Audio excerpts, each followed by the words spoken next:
And that's a testament to Todd's vision and how focused he is on what he wants and how we all follow in that vision. So it's not like this sort of just roll camera. If anything, the only person I think that has a lot of extra stuff would be Ken Jeong. But even Ken Jeong in this movie didn't go on runs the way he did the first one.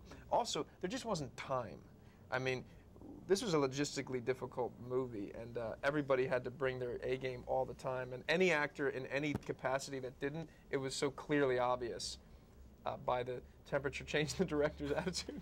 But it was, you know, so you really had to bring it, which is great. It was a very unique experience, very challenging. It was a very challenging movie. Yeah, I can imagine. Now, is there a secret to keeping a straight face, especially like working on The Office too, and the gang that you work with on that? But when you're all together and you do these lines and some of the stuff that you have to do, what is the secret to not breaking up? I'll tell you the secret.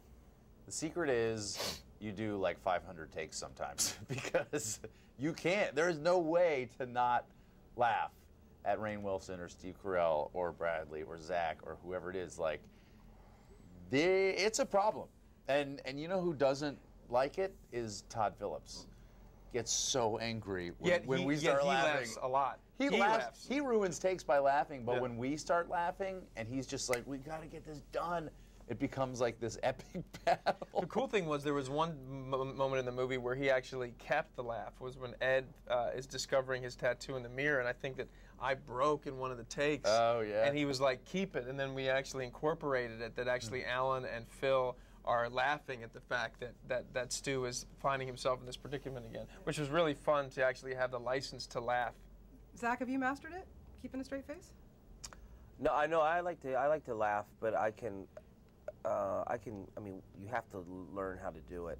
I think also there's fatigue involved. I mean, you're kind of tired, so sometimes it's easier to just zone out and get dull in the head. Or when you're fatigued, you just get really punchy, opposite, and it's like you can't. That's the other thing. There is a crossing point. Yeah, when Ed loses it, it's probably the most infectious. Yeah. I can't. Because he's got a great giggle. Yeah. But I also can't stop sometimes. But we never cracked as much as we did in that hospital scene in that first movie. Yeah. The first. That was by far the most. Okay, I'm not giving anything away, but everybody looks forward to those pictures at the end of the film. And I have to say, is it harder shooting that than it was the whole film? How do you guys get through that? Well, we spread it out. It's as if it's a separate movie that we're shooting. We shoot stills just about every day that we're shooting. Yeah, but you know what's hard about those is that they're kind of more real than anything else. Like because a lot of those pictures we're going to places that we're offset. We're not. It's not lights. It's not like it's not a crew. Us. We're just sort of like in these crazy places.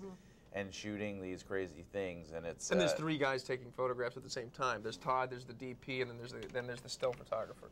Yeah. So Hangover Part 3, I think it's got to be Alan's bachelor party. What do you think?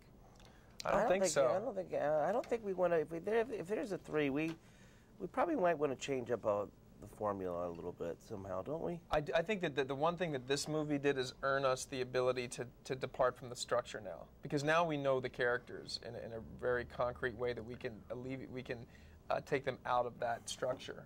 I don't want to hear Phil say, "Tracy, we effed up again." You know what I mean? Or what happened last night. I think that's gone. And if we do a third one, it'll be more about the dynamic between these three guys. Well, you guys did a terrific job again. I commend you, really. It was a hysterical film. I loved it. Thank you so much. Thank you. And great talking to you again. Thank you. Take care. Good to see you again.